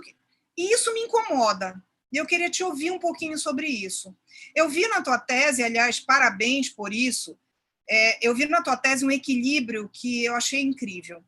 Geralmente, quem vem da criminologia crítica tem uma tendência a um certo apaixonamento pelas teorias marxistas e etc. É vero, ok. Mas, assim, eu fico pensando que, por exemplo, Pachucanes, ele propõe um sistema de direito e processo penal extremamente punitivista. Extremamente punitivista. Então, eu vi que na tua tese tem um equilíbrio, né? Tu diz assim, olha, sair da modernidade não implica ir para um extremo oposto. Então, a gente pode aqui tentar esse diálogo, quer dizer, eu não vou, como você mesmo falou até na tua manifestação hoje aqui, eu não quero simplesmente jogar no lixo as conquistas da modernidade, não é isso que eu estou dizendo, né? Não vamos jogar no lixo. Vamos reconhecer que, aliás, não a propósito, não era que coincidência, eu acabo de me dar conta que hoje é 26 de agosto e que hoje se celebra a Declaração de Direitos do Homem e do Cidadão de 1789, né, da Revolução Francesa. E se a gente pensar nessa Declaração de Direitos do século XVIII, a gente vai ver que as mulheres estavam fora. A gente vai ver que as pessoas escravizadas estavam fora. Então, a gente tem uma declaração de direitos para homens brancos livres. Então, óbvio que aqui a gente tem um problema. Então, o iluminismo teve problemas, óbvio que teve, né? Eu acho que era o Thomas Jefferson, ele era dono de não sei quantos escravos lá nos Estados Unidos e chegou até a ter filhos com uma escrava dele, enfim. Então, é claro que a gente sabe quais são os limites da ilustração. E eu acho que o Ferraioli faz muito bem essa releitura, né? Então, eu queria te ouvir um pouco isso, reconhecendo os limites, o que eu acho que sim, como ficaria esse diálogo com esses setores mais radicais da criminologia crítica, entende? Eu queria te ouvir um pouco. Então, basicamente é isso, mas parabéns, fiquei muito feliz pela oportunidade de te ler, de te ouvir, de estar aqui com vocês trocando essa ideia. Obrigada. Eu que agradeço, Ana. É uma alegria estar contigo e ouvir esses debates. Acho que os comentários se complementaram, primeiro o Gabriel, depois os teus. E eu passo agora ao Rafael para fazer uma resposta, apontar as questões mais relevantes. E uns 10, 15 minutos, Rafael, que depois a Manu teve que sair, mas ela me mandou uma pergunta que ela gostaria de fazer. Eu também tenho uma, se o Antônio e o Bruno também, que entrou, tiverem alguma coisa, fiquem à vontade depois para perguntar. Então, Rafael, contigo. Muito obrigado, Gabriel e Ana, pelas considerações, assim, são fantásticas. Eu vou ser o mais breve possível, até porque, com muitas questões aqui, eu acabo concordando, né, com algumas críticas que vocês fazem, como o Gabriel falou, e a própria Ana disse isso também. A gente pega um trabalho desse, a gente percebe que algumas coisas poderiam ser repensadas, né, talvez. Se eu fosse escrever a tese hoje, eu faria algumas mudanças, certamente, algumas modificações. Mas são todas críticas, perguntas muito pertinentes. Então, aqui, começando pelas questões que o Gabriel colocou, e a Ana também aponta, né, assim, eu falo de muitos lugares, são muitos autores densos, complexos, existe uma tentativa de,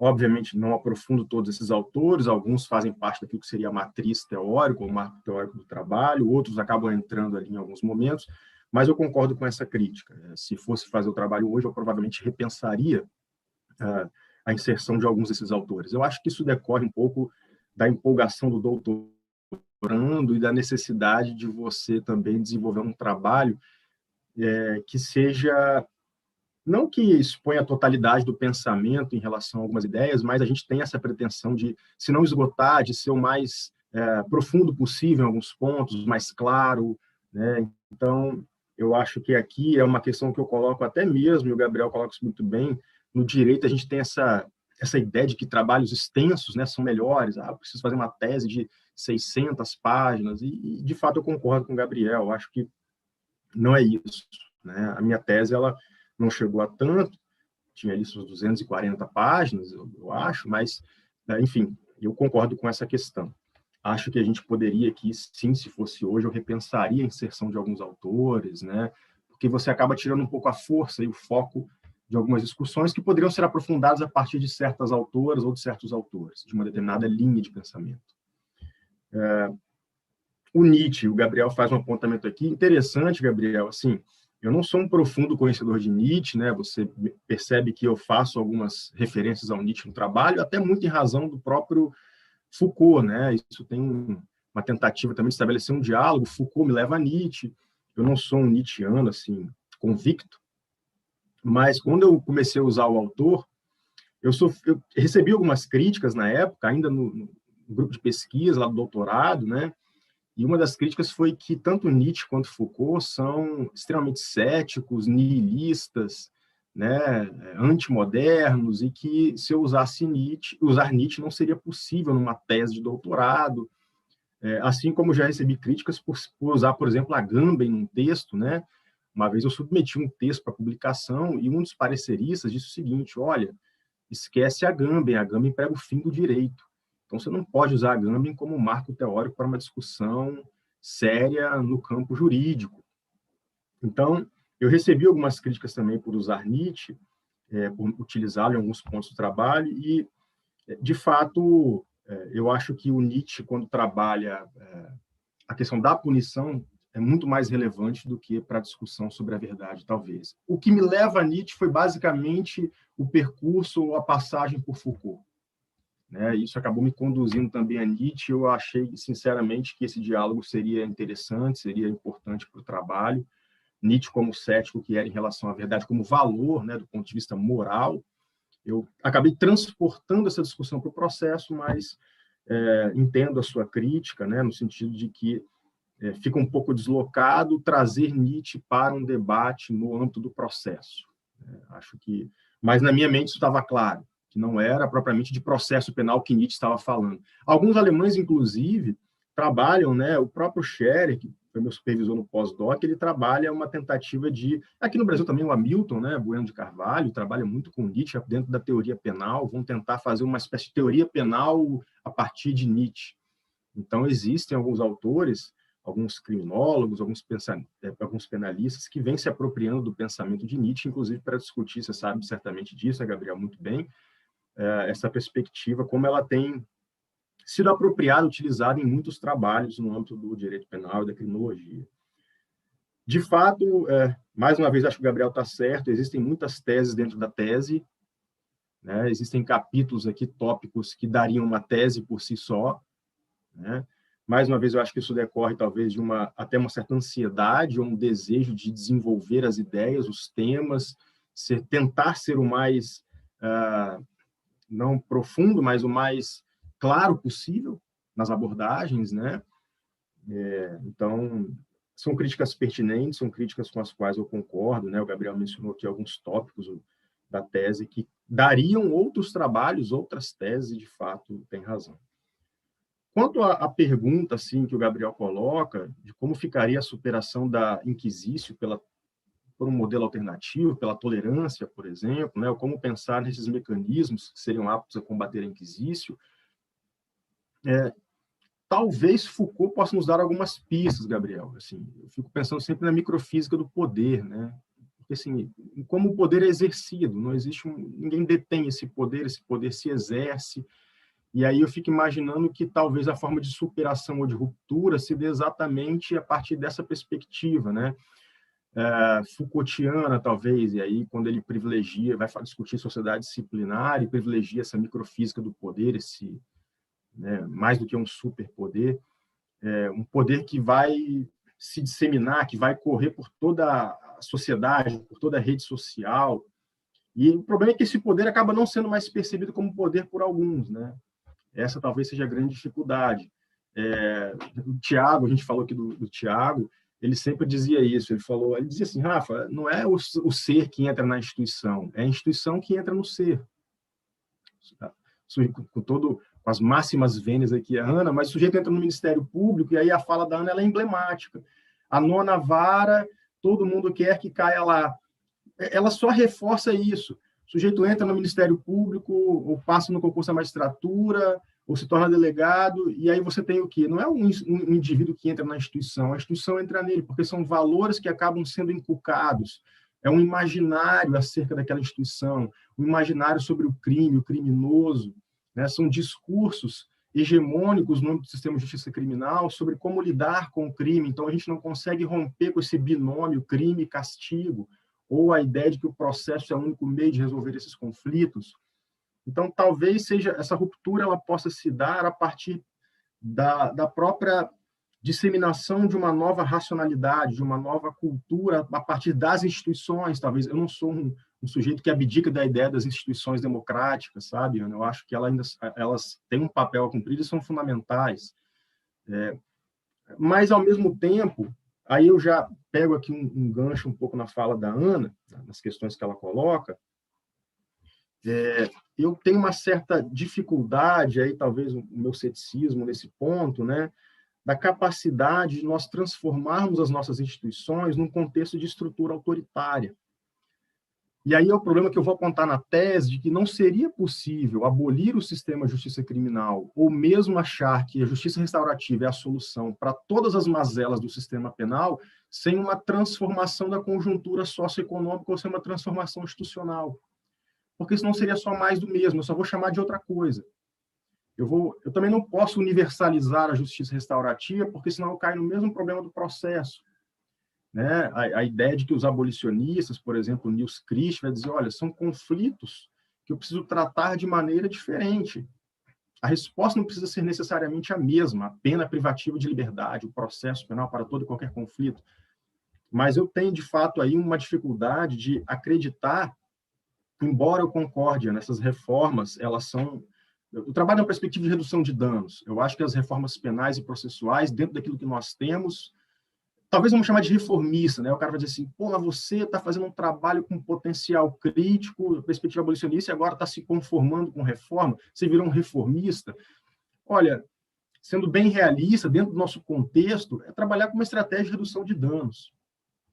Né? Então, acho que algumas reformas se fazem necessárias, a perspectiva garantista, como eu disse, até dizia, né? A gente às vezes se contradiz em algumas falas, mas num dia desse, numa palestra, eu falei assim, olha, eu acho que o garantista é o grande revolucionário contemporâneo, talvez.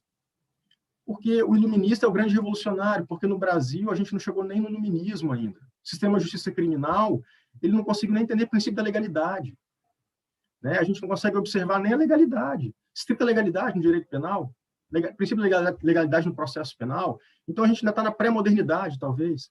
Alguns debates que eu trago aqui, eles precisam necessariamente de serem ancorados na realidade. Aí, como você disse, né, se ao mesmo tempo eu me utilizo dos aportes da criminologia crítica, por um outro lado, eu também tenho a capacidade de compreender que certas modificações ou certas transformações não serão possíveis desde já. Então, eu acho que a gente precisa tentar trabalhar com... Aí você falou de estratégias, é uma palavra que eu gosto particularmente. A gente precisa trabalhar com estratégias de redução de danos no processo. Vai solucionar o problema desde a minha perspectiva da tese? Não, não vai resolver.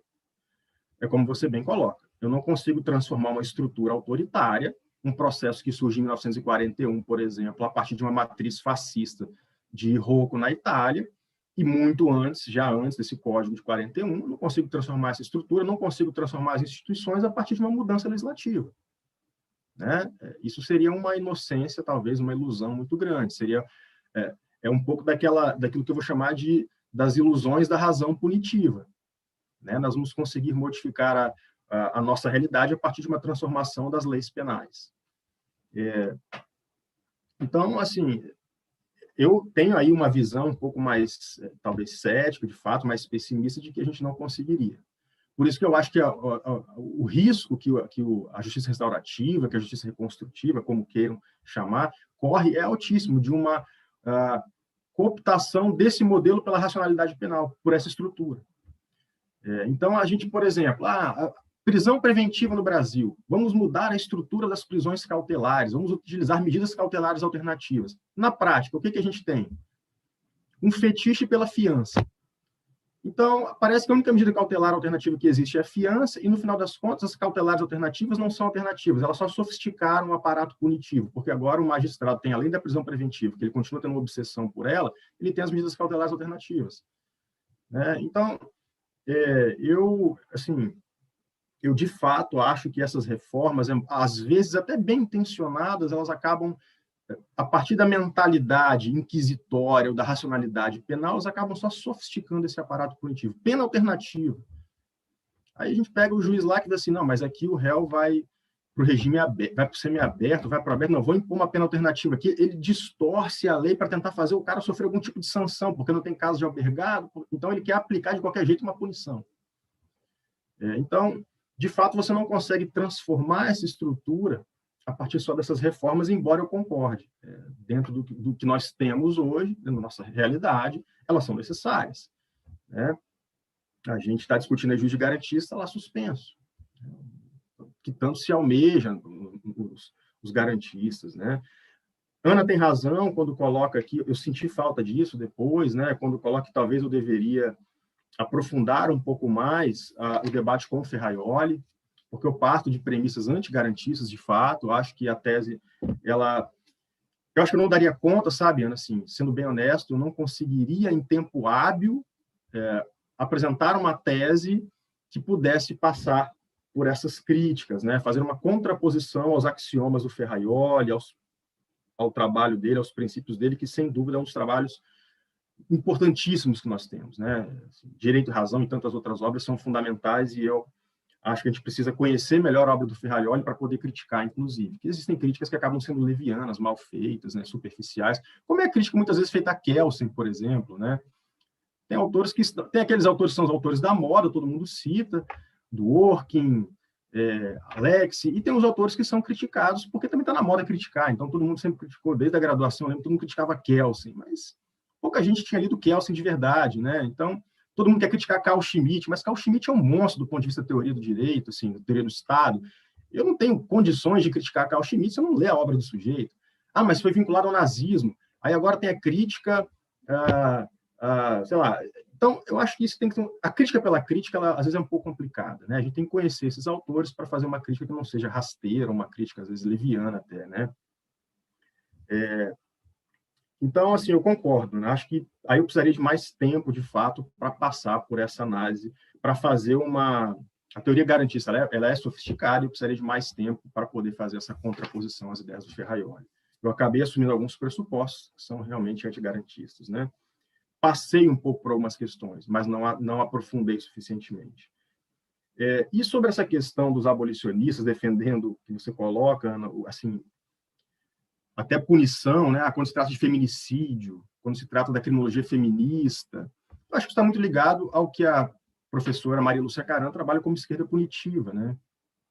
Historicamente, no nosso país, você tem questões identitárias importantes, você tem demandas de movimentos sociais importantes, mas eu concordo com você. Eu acho que, para quem se posiciona como um abolicionista, não faz muito sentido o recurso ao sistema de justiça criminal.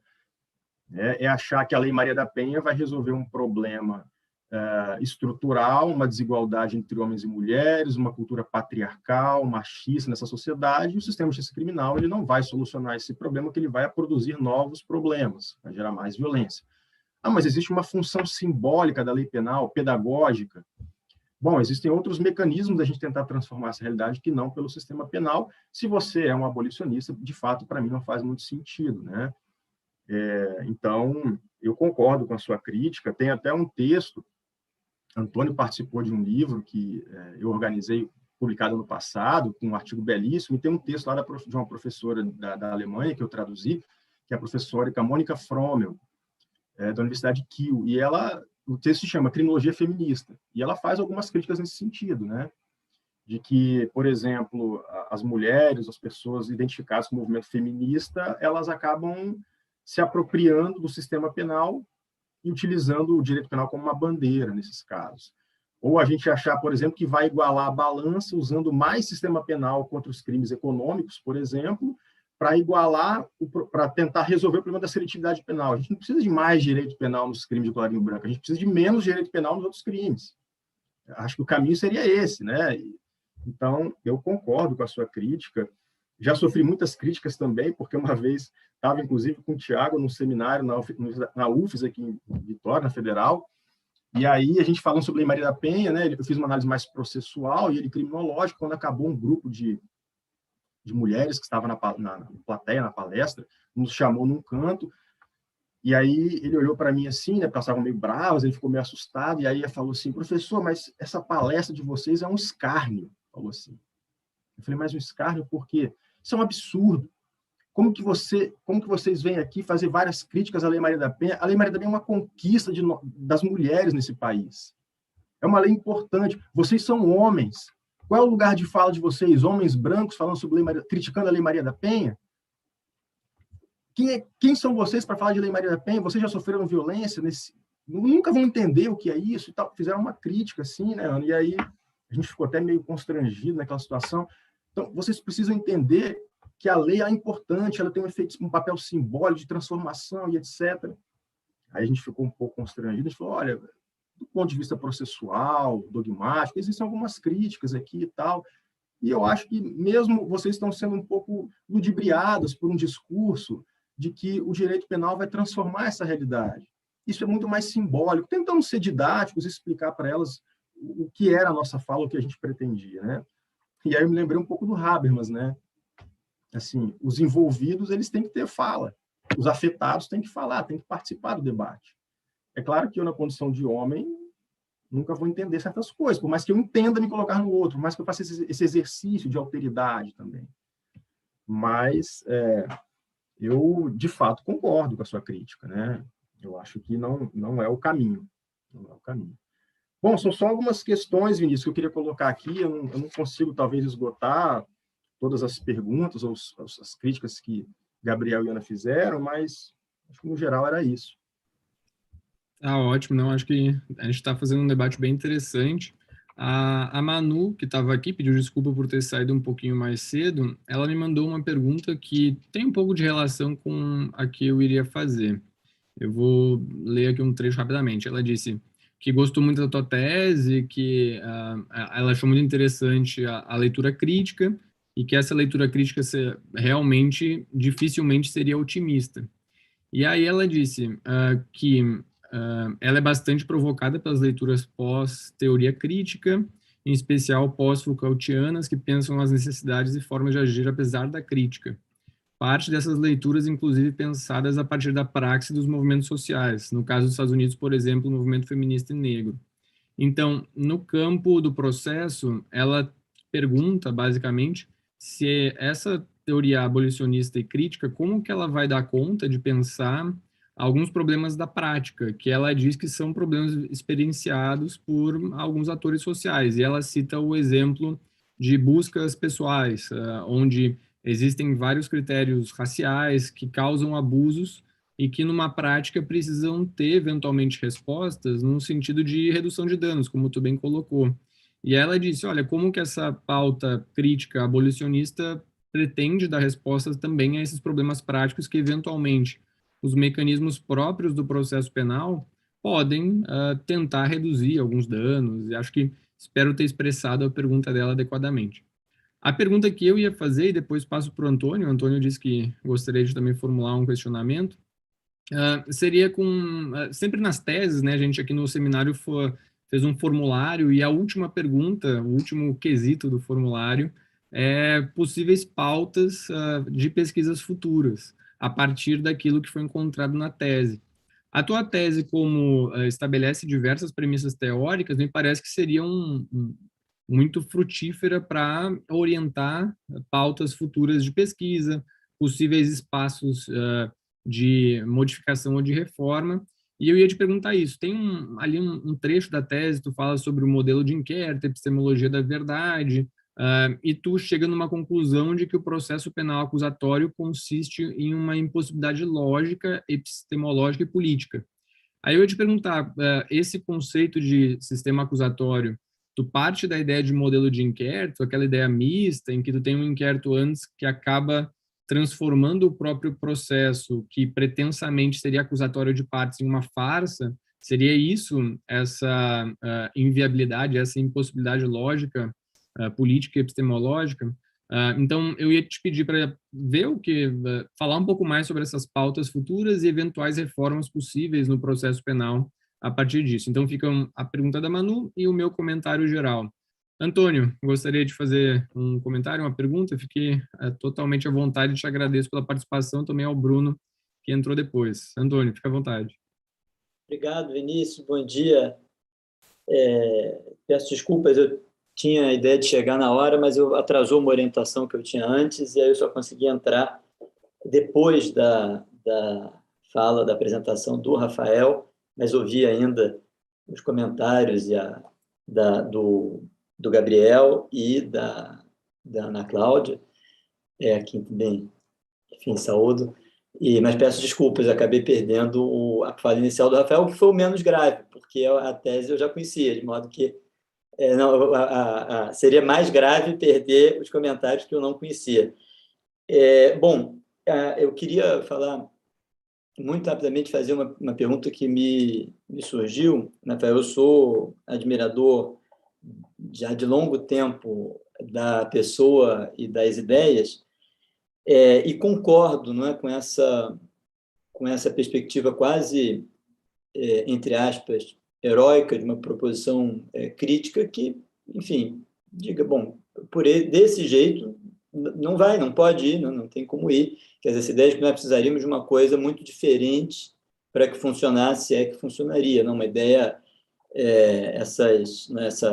no fundo, uma crítica, uma citação do Ernst Bloch, acho que se aplica muito bem ao seu pensamento, que é, no fundo, uma crítica do direito penal implica uma crítica da sociedade como um todo, quer dizer, uma transformação que acabe com o direito penal tem que acabar com essa sociedade.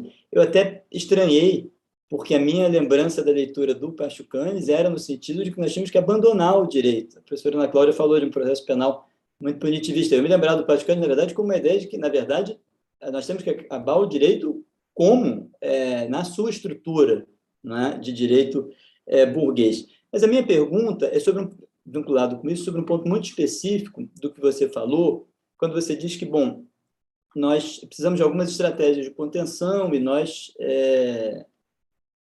não chegamos, talvez, nem ao iluminismo penal e não chegamos nem ao mínimo do garantismo, ao princípio da legalidade, e às vezes são propostas medidas que simplesmente fazem com que o sistema se mantenha nesse mesmo passo. E o que eu queria te perguntar é, você não acredita que, não no sentido estratégico conspiratório, mas que não existe uma estratégia, digamos assim, da própria realidade, um artifício da realidade, em que a insistência, às vezes, em determinadas estratégias garantistas ou em redução de danos, contribuem para o fortalecimento do sistema. Algo muito próximo do que a Maria Lúcia Caram, que você citou, dizia quando foram criados os juizados especiais, quer dizer, que torna, de alguma maneira, aquilo ali mais, né, esse sistema como um todo mais defensável. E o exemplo específico do princípio da legalidade, que eu acho que desde o início foi formulado no contexto em que ele foi, que a professora Ana Cláudia também apontou, né? Quer dizer, nesses contextos ele é formulado exatamente para não funcionar, quer dizer, para funcionar de uma maneira muito seletiva, que é o contrário dele mesmo. Então, era essa, quer dizer, na verdade, no fundo, me parece que com toda a grandeza da estratégia de redução de danos, não é preciso, de fato, fazer o que você faz, que é uma reflexão a partir mesmo dessas estratégias e mostrar como elas contribuem de uma forma ou de outra para solidificar o sistema na prática e no seu conteúdo ideológico. Muito obrigado, um prazer estar aqui com todos vocês. Um grande abraço. Eu que agradeço, Antônio. Já passando para o Rafael, não sei se Gabriel ou Ana Cláudia gostariam de fazer algum comentário final, e já que a gente está chegando perto do horário, eu já passo para o Rafael responder e fazer uma finalização. Legal. Bom, Antônio, sempre bom revê-lo. Foi uma das pessoas que me recebeu lá em Frankfurt, né, quando eu estive lá, um querido amigo, uma pessoa que eu admiro muito. Eu acho que a sua colocação é perfeita. Assim. Na tese, eu tento desenvolver um pouco isso, né, demonstrar como que essas estratégias de redução de danos muitas vezes são metamorfoseadas ou instrumentalizadas para manter esse sistema de violência, de desigualdade, enfim. É que eu penso que, aí usando talvez o Mathiesen como um autor importante, que essas estratégias elas podem ser viáveis e elas são necessárias em algum momento, como, por exemplo, descriminalização de certas condutas. A gente precisaria de uma ampla descriminalização no nosso direito penal, né? Uma transformação do nosso processo. Por exemplo, a gente tem um processo penal que prisão preventiva não tem prazo, essa é a verdade, teoria do não prazo. Então, o sujeito fica lá anos preso preventivamente e virou um instrumento de antecipação de tutela penal. É isso. Então, eu acho que algumas modificações, nesse sentido a minha fala mais, talvez, sabe, Antônio? Talvez algumas alterações sejam necessárias, seja uma necessidade no atual estágio do nosso processo, do nosso direito penal. Mas essas modificações, elas passam como eu disse, por um processo amplo de descriminalização, de medidas alternativas, que, como eu expliquei também, infelizmente na prática, e aí você diz isso bem, elas são instrumentalizadas e acabam sofisticando o aparato punitivo, muitas vezes. Ao invés de reduzir danos, a gente acaba ampliando os tentáculos do sistema de justiça criminal. É o caso das medidas cautelares alternativas, que eu até mencionei. O que o juiz tem hoje não é uma alternativa à prisão propriamente. Ele tem mais uma opção para aplicar de medida restritiva de direitos. Ele não está deixando de decretar prisão preventiva. Nós temos cada vez mais prisões sendo decretadas e agora com novas medidas que podem restringir direitos de réus, e geralmente é a fiança, né? Então, de fato, é um problema. Eu acho que essas estratégias elas têm que ser muito bem pensadas, porque senão, no final das contas, elas podem cumprir um papel contrário ao que se propõe. Ao invés de reduzir danos, nós vamos ampliar as possibilidades de danos a direitos e garantias fundamentais. É por isso que, na pesquisa, eu basicamente trilho um caminho nesse sentido de que, olha, a gente precisa de uma transformação, uma ruptura completa, mas essa ruptura ela não é possível no plano legislativo só. É uma transformação que passa para a modificação da sociedade. E eu não sei se isso é possível. Estou sendo bem honesto, não sei se a gente vai conseguir isso. O direito penal não é eterno, diz o Sebastian Scherer no artigo dele. Né? O direito penal ele também é datado, ele também, da forma como nós concebemos, a pena privativa de liberdade, ela não existiu sempre, não quer dizer que vai existir para sempre, mas é difícil imaginar que você possa transformar esse sistema penal, que você possa acabar com ele dentro de uma sociedade pautada pelo modo de produção capitalista, onde o sistema penal é o braço armado do capitalismo.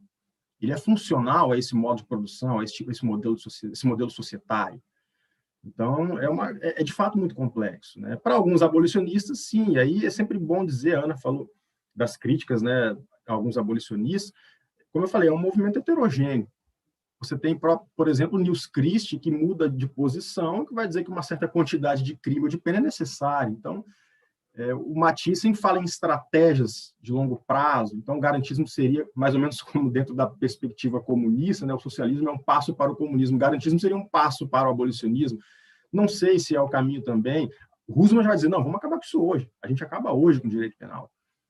Então, não existe uma homogeneidade do ponto de vista das ideias, né? Embora as premissas compartilhadas me pareçam que sejam uma questão importante. O Vinícius coloca aqui algumas pautas, né, novas pautas. É só importante mencionar, Vinícius, que esse inquérito ao qual me refiro na tese não é um inquérito policial. Esse inquérito é uma ideia da qual me aproprio com base no Foucault. É um inquérito como forma de saber poder. É um instrumento, são métodos, são práticas para obter a verdade, que, na verdade, obter e autenticar a verdade. Então, é muito mais do que só um inquérito policial. Esse inquérito ele se dissemina, inclusive, no âmbito acadêmico, né? Não se restringe à atividade policial da persecução penal. Então, o Foucault vai trabalhar muito bem isso, né? Não somente o poder em si, mas vários discursos que canalizam o poder pelo saber. Então, o inquérito vai permitir isso, né? Autenticados pelo que o inquérito possibilitou. Então, e ele vai trabalhar o inquérito no contexto medieval, Idade Média, ali do medievo, e demonstrar como que ele é um instrumento pensado a partir da religião, teológico, né, usado sobretudo ali para poder buscar a verdade, aqueles que de alguma forma cometiam suas heresias, que cometiam transgressões às leis, ao direito canônico, e depois ele se dissemina a partir de um instrumento escolástico, por isso que alguns autores vão dizer, como Scher e Roosevelt, dizer, o direito penal é a continuação do direito canônico. Nós temos instrumentos teológicos, resquícios desse pensamento ou dessas ideias dentro do direito penal, do processo penal, a ideia de expiação de culpa, penitência, penitenciária. Então, são vários institutos, ideias pensadas a partir disso. E o próprio inquérito que surge nesse contexto, ele também acaba se disseminando depois, sobretudo no Ocidente. Mas há muitas pautas importantes, de fato, Vinícius, eu acho que você tem razão. E a Manu acaba apontando uma pauta importante que talvez seja, do ponto de vista normativo, como que a gente instrumentaliza essas críticas no processo, né? Como que a gente pode pensar isso? Eu ainda não cheguei nesse ponto, é uma questão que eu gostaria de desenvolver futuramente, inclusive, né? Como pensar? Dentro do processo é difícil, mas como que a gente pode pensar, então, por exemplo, busca e apreensão? Deixa de existir? Como é que a gente faz? Né? Como é que a gente trabalha? É porque a gente continua vinculado a essa racionalidade punitiva ou penal, né? A gente tem que trabalhar, inclusive, com outros horizontes simbólicos, como eu falei ali. A própria ideia, a gente não consegue abdicar da ideia de punição. Basta você imaginar que quando uma criança faz algo errado, o pai quer botar de castigo. É difícil imaginar uma sociedade sem punição, né? O sistema penal virou uma grelha de inteligibilidade da realidade. Então, a gente sempre pensa assim, cai um avião, ninguém pensa, foi uma catástrofe. Quem é o culpado? Vamos punir os culpados. Então, como que a ideia de culpa, de pena, de expiação dessa culpa por meio dos pecados, como que ela está presente na sociedade contemporânea, né? É difícil até a gente imaginar uma outra realidade, porque a gente não consegue romper com esse modelo. Mas, bom, eu não sei, eu acho que tem muitas questões que precisam ser repensadas, muitas novas pautas mesmo que precisam ser trabalhadas. Quanto mais eu leio, mais angustiado eu vou ficando com essas questões, menos respostas talvez eu tenha. Assim, talvez eu frustre algumas pessoas com isso, né? Porque as pessoas sempre querem uma resposta, querem uma solução para os problemas, mas eu não tenho. Se eu tivesse, eu já teria talvez vendido, né? Ficado muito rico, parado de advogar, de dar aula e estaria numa ilha remota por aí. Mas é isso, gente. Muito obrigado pela participação de vocês. Eu fico muito feliz e tenho muitas questões aqui que eu vou precisar refletir com mais calma, né? Como eu falei, a tese que virou livro vai para a segunda edição, então o trabalho nunca para. Como a gente conversou, o Gabriel falou, é um trabalho datado de um período, de um momento da minha vida que eu preciso agora dar seguimento, tenho pensado, repensado muitas questões. Muito obrigado a todos. Eu que agradeço, Rafael, espero que, acho que sim, tenho certeza que o debate foi muito produtivo e espero que contribua bastante para a revisão da tua tese, agora para a segunda edição, que é muito bem-vinda, e fico feliz com a notícia. Agradeço muito a participação do professor Gabriel Divan, da professora Ana Cláudia Pinho, os debatedores iniciais, depois a participação da professora Manuela, professor Antônio, professor Bruno, professor Diego Nunes, que entrou também rapidamente, mandou um comentário e saiu, mas também participou, e todos os membros aqui do seminário, que é algo que muito me alegro. O Bruno também, Bonicori, manda os cumprimentos e pede desculpa por não estar presente, mas certamente vai acompanhar depois. Já fica o convite a todos. No próximo mês, o encontro vai ser no dia 21, na terça-feira. A gente vai debater a tese da Ellen Rodrigues sobre justiça juvenil. A Ellen é professora da UFJF, Juiz de Fora. Vai ser um debate bem interessante também. Fica já o convite para o dia 21 de setembro, uma terça pela manhã. Então, obrigado. Uma boa semana a todos. Obrigado pela participação. Nos vemos. Valeu. Tchau, tchau. Tchau, tchau.